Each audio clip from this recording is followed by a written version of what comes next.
Hello student, मेरे प्रिय साथियों, नीम के पत्ते खा के कहते हैं कि सच्चाई कड़वी होती है, बहुत कड़वी। इसलिए आज मैं आपको सच्चाई बताने वाला हूँ, एक ऐसी सच्चाई जो कि सबको पता है लेकिन वो उसे बाहर नहीं निकाल पाते। ठीक है, तो क्योंकि नीम के पत्ते खाने से जो है सच्चाई जो है कड़वी होती है। कहते हैं कि लोहा लोहे को काटता है, इसलिए मैं नीम के पत्ते खाकर कड़वी सच्चाई निकलूंगा। आप पे भी यदि हजम ना हो तो नीम के पत्ते रखने साथ में, जब ही हजम हो सकती है वाली सच्चाई। ठीक है, तो देखिए, जो हमारे यानी जो एजुकेशन से जुड़े हुए विद्यार्थी हैं या जो शिक्षक हैं वे जानते हैं कि एक सिद्धांत था, मैकाले का सिद्धांत, फिल्ट्रेशन थ्योरी जिसे कहा जाता था। उसमें कहा गया था कि मतलब बड़े बड़े लोगों को शिक्षा दो और छोटे वालों को मतलब उसे अपने आप सिखा देंगे वे। तो ऐसा ही कोई सिस्टम जो है अब भी चल रहा है भारत में। मैं उसके बारे में आपको बताना चाहता हूँ। ठीक है, जो हमारे इसे हम 3 पार्ट में बांट सकते हैं एजुकेशन को जो है। नंबर 1, जो सबसे पहले देखते हैं हम, जो अधिकारीगण हैं। अधिकारी यानी जिनमें आईएएस या पीसीएस को हम रख सकते हैं या और छोटे अधिकारी को उसमें रख सकते हैं।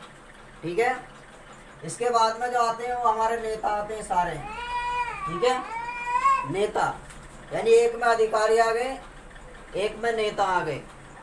ये दोनों भारत के सिस्टम को चलाते हैं।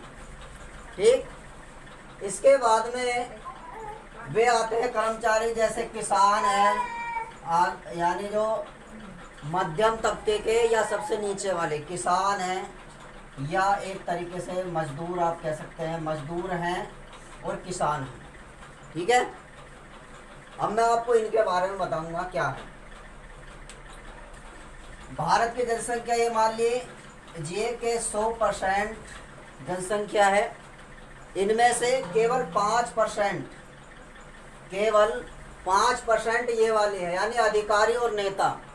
ठीक है, और बाकी 95% मजदूर और किसान यानी मध्यम वर्ग के ही हैं। ठीक है,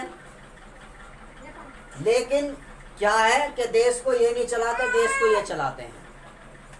ठीक है, अब इन्हों को यानी देश को चलाने के लिए किस प्रकार की उन्होंने नीतियां बनाई हैं जिससे कि ये एक यहीं जहां है वहीं के वहीं दबे रहें, जहां है वहीं के वहीं दबे रहें और हम मौज मारते हैं।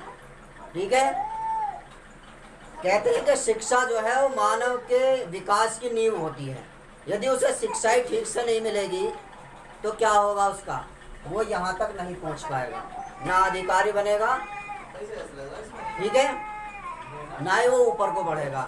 अब शिक्षा को इन्होंने किस प्रकार से बांटा मैं आपको बताता हूँ। यानी जो इनके बच्चे हैं वो कहाँ पढ़ते हैं, जो इनके बच्चे हैं वो कहाँ पढ़ते हैं, सरकारी स्कूल में, सरकारी स्कूल में पढ़ेंगे। ठीक है, कहाँ पढ़ेंगे, सरकारी स्कूल में, जहाँ क्या पढ़ाए जाएंगे, सरकारी किताबें। क्या पढ़ाई जाएंगी, सरकारी किताबें। इनके बच्चे कहाँ पढ़ेंगे, सीबीएसई में। सीबीएसई में वहाँ क्या कौन सा कोर्स पढ़ा जाएगा, एनसीईआरटी। ठीक है, एनसीईआरटी पढ़ाया जाएगा, इनमें एनसीईआरटी नहीं पढ़ाया जाता। ठीक, यानी सरकारी में एनसीईआरटी नहीं पढ़ाया जाता, कुछ पाठ लगे हैं लेकिन टोटल सिलेबस वहाँ से नहीं है। अब जो इनके जो बच्चे हैं वो कहाँ से पढ़ते हैं, सीबीएसई बोर्ड से। कहाँ से पढ़ते हैं, सीबीएसई बोर्ड से। सिलेबस कौन सा पढ़ते हैं, एनसीईआरटी का। पेपर कहाँ से आते हैं, जितने भी पेपर हैं वो कहाँ से आते हैं, आईएएस का, पीसीएस का, पुलिस का, छोटे से छोटे कितने भी पेपर ले लो, पेपर कहाँ से आएगा, एनसीईआरटी में से। भैया पेपर एनसीईआरटी में से आएगा तो तुम इन्हें क्यों पढ़ा रहे हो, ये वाली चीज़ ये पढ़ा क्यों रहे हो। यानी ये एक ये कह सकते हैं सिस्टम बना रखा है कि जिससे ये लोग आगे को ना बढ़ें। भाई जब पेपर सारे एनसीईआरटी में से आ रहे हैं तो सरकारी में आप एससीईआरटी क्यों पढ़ा रहे हो? या तो पेपर उसमें से बनाओ। इसलिए आगे बढ़ने का जो राज है वो यही है। ठीक है, आगे बढ़ेगा कौन? जो सीबीएसई बोर्ड में पढ़ेगा। क्यों? क्योंकि सारे पेपर वहीं से आते हैं। ठीक, जब सारे पेपर वहीं से आते हैं तो आगे कौन बढ़ेगा? ये बढ़ेंगे। ये कहाँ से बढ़ेंगे? कहीं नहीं बढ़ेंगे। अब क्या हुआ कि बहुत से जो होते हैं विरोध भी होता है कि भाई मेरिट का यानी एकेडमिक ना लगाओ, वैसी यानी पेपर के आधार पे भर्ती करो। क्या होता है बात? भाई जितने भी अधिकारी हैं वो तो यही हैं, सिस्टम को तो यही चलाते हैं, सारे पद पे तो ये बैठे हुए हैं। इनके बच्चे कहाँ पढ़ते हैं? सीबीएसई बोर्ड में। मेरिट कहाँ बनती है? सीबीएसई बोर्ड में। अब वो अपने पैरों पे कुल्हाड़ी क्यों मारेंगे? भी वे अपने पैरों पे कुल्हाड़ी मारेंगे क्यों? वे अपने बच्चों का भविष्य क्यों बर्बाद करेंगे? ठीक, यानी कि पेपर के आधार पर यदि होल लगा तो सीबीएसई बोर्ड और सरकारी के जो यानी एससीईआरटी, ये जो होते हैं हमारे एससीईआरटी जो होता है और एनसीईआरटी होता है, इनकी किताबें बराबर हो जाएंगी। ठीक, कैसे बराबर होंगी? यानी कि वो एक्स्ट्रा पढ़ेंगे। पेपर के आधार पर यदि होगा तो ये हो सकता है कि ये ज़्यादा आ जाएं। तो इसलिए पेपर में एकेडमिक का रोल कभी हट नहीं सकता, कितने भी पैर पीट लिए, क्योंकि ये सिस्टम को कौन चला रहे हैं? अधिकारी और नेता। इनके बच्चे कहाँ पढ़ते हैं? सीबीएसई बोर्ड में। ठीक, ये हमारी शुरुआत हो जाती है कक्षा 1 से ही। कक्षा 1 से ही शुरुआत हो जाती है।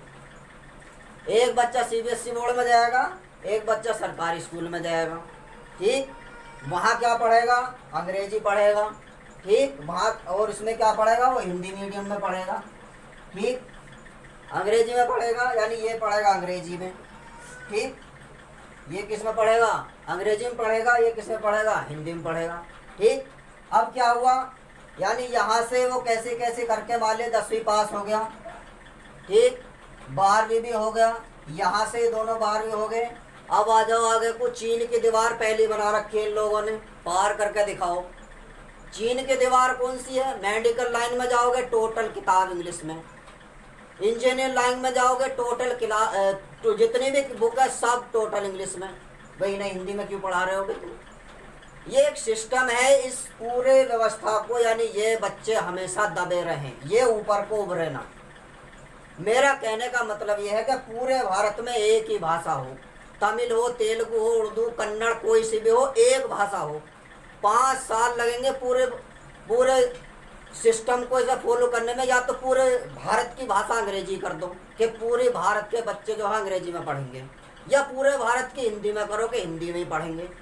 तभी तो पता लगेगा किसका बच्चा यानी गरीब का बच्चा वैज्ञानिक बन सकता है, नहीं बन सकता, यानी कौन आगे बढ़ सकता है। अब पहले इन्हें दबा दें, या ले गई तो कच्ची सड़क पर दौड़ और मैं रोड पर दौड़ूंगा, कौन आगे निकलेगा? इनका खेत जोत रखा है, इनका एकदम हाईवे बना रखा है, तुम इस पर चलो और हम इस पर चलेंगे। आगे कौन जाएगा भाई? आगे तो यही जाएंगे। कौन जाएगा? यही जाएंगे आगे। तो ये एक सिस्टम बना रखा है कि इसको हमेशा क्या करे रखो? दावे रखो नीचे। ठीक, आप कितने भी पैर पीट लीजिए, कभी भी पूरे भारत में एक सी बुक लागू नहीं हो सकती। क्यों? क्योंकि ये चाहते नहीं है, ये चाहते नहीं है। अब एक और सिस्टम देखिए, इंटरव्यू हटा दिया गया है। इंटरव्यू हट गया, बहुत ही अच्छी बात है। ठीक, पेपर आउट होता उसकी सजा हुई है, आज तक किसी की नहीं हुई। अब एक सिस्टम और है, आपने वो देखा होगा जो वर्ल्ड कप का फाइनल हुआ था, सुना है वर्ल्ड कप का फाइनल? हाँ, सब जानते हैं, क्रिकेट के बारे में मुझे पता है। उसके बारे में वर्ल्ड कप का फाइनल हुआ तो कैसे न्यूजीलैंड वालों और इंग्लैंड वालों का जब मैच बराबर हो गया तो कैसे बेईमानी से उन्हें जिताया था। पता नहीं कौन सा नियम लगाया, पता किसी ने आज तक सुना? पहले भी हमने देखे मैच, बहुत सारे टाई हुए हैं, बहुत सारे मैच जो टाई हुए थे उसमें वह दोबारा से ओवर कराया, 3 बार कराया जाए, या अगर नहीं भी फैसला होता तो दोनों को बराबर संयुक्त विजेता घोषित किया जाता। लेकिन एक नया नियम निकाला कि भाई बाउंड्री के आधार पर इन्हें वो दे दो भाई, या तो उन्हें पहले बताते। ठीक, अब ऐसे एक सिस्टम लगाया है जिसका पेपर हटाया, उसे कहते हैं नॉर्मलाइजेशन। क्या बताया है? नॉर्मलाइजेशन, जिसका ना तो नियम कहीं तुम्हें लिखित में मिले, ना कहीं उसमें मिले, जो निकलता है क्या कहते हैं उसे, आवेदन पत्र, उसमें जो निकालते हैं वो। सिलेबस में कहीं तुम्हें कुछ नहीं मिलने का। यानी वो भी एक ऐसा ही पर्दा है, जैसे इंग्लैंड वालों को जिता दिया था वैसे ही उसे बोलते हैं नॉर्मलाइजेशन। कहीं आपको लिखित रूप में रूल मिलेगा ही नहीं, किसके कितने नंबर सही है, उसे कितने बढ़ाने हैं। तो ये नए नए पर्दे ऐसे ही इजाद करते हैं, ठीक है। तो इनके ये सारे जो 95% है इनके पीछे चलते हैं। जितने भी धरने होंगे ये नहीं करते, ये कोई धरना नहीं करेगा। ये फोन से इनसे कहेंगे चलो भी उस पर धरना करो, और ये एकदम वहीं पहुंच जाएंगे पीछे पीछे, जैसे वो खामू खा के भगे हुए वहाँ पर पहुंच जाते हैं।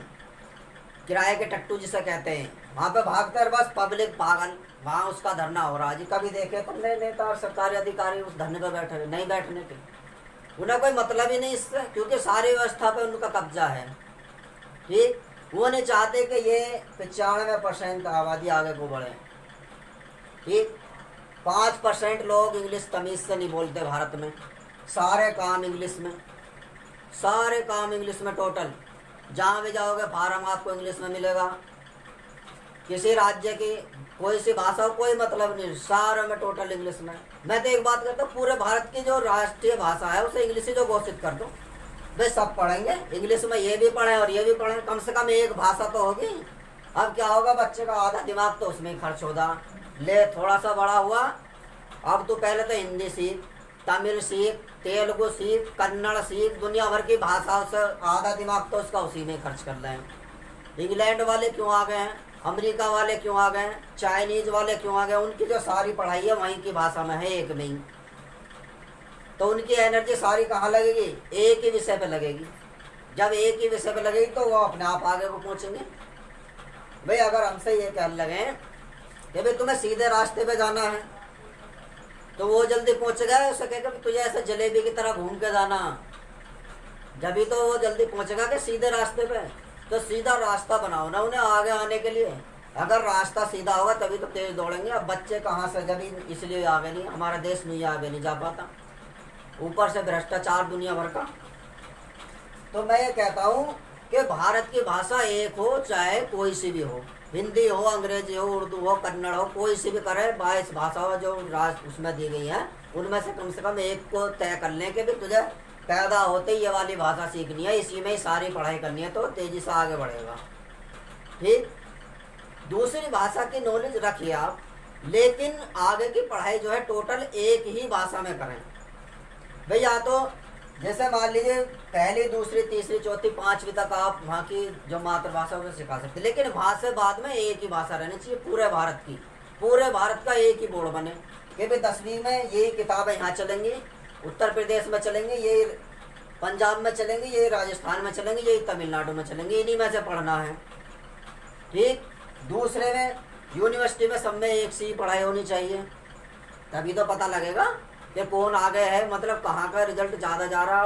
पता ही नहीं कहाँ कोई 1000 में से नंबर दे रहा, कोई 2000 में से दे रहा, कोई 2500 में से दे रहा, कोई सिस्टम ही नहीं है। कई सेमेस्टर लग रहे हैं, कई पूरे साल में एक बार पेपर हो रहे हैं, कई 3 बार हो रहे हैं, कोई लिखित नियम ही ना है।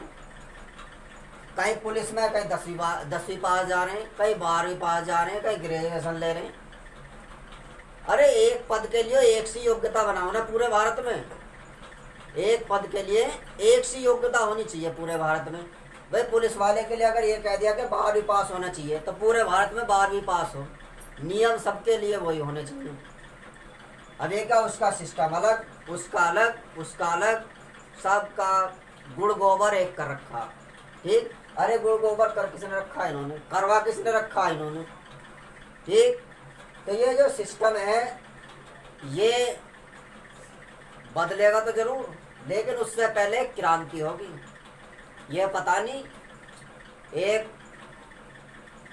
एक क्रांति हुई थी 1757 में, एक क्रांति हुई थी 1857 में, एक क्रांति हुई 1957 यानी 1947 में लगभग, और अब पता नहीं कब होएगी।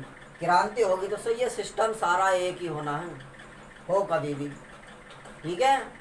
Thank you. अगर आपको ये वीडियो पसंद आया है तो शेयर कीजिए।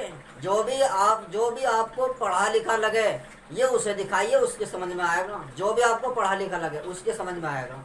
ये सिस्टम बस ऐसी है, गुड़ गोबर एक ही हो रहा, भारत में नहीं चलता रहेगा सिस्टम। Thank you.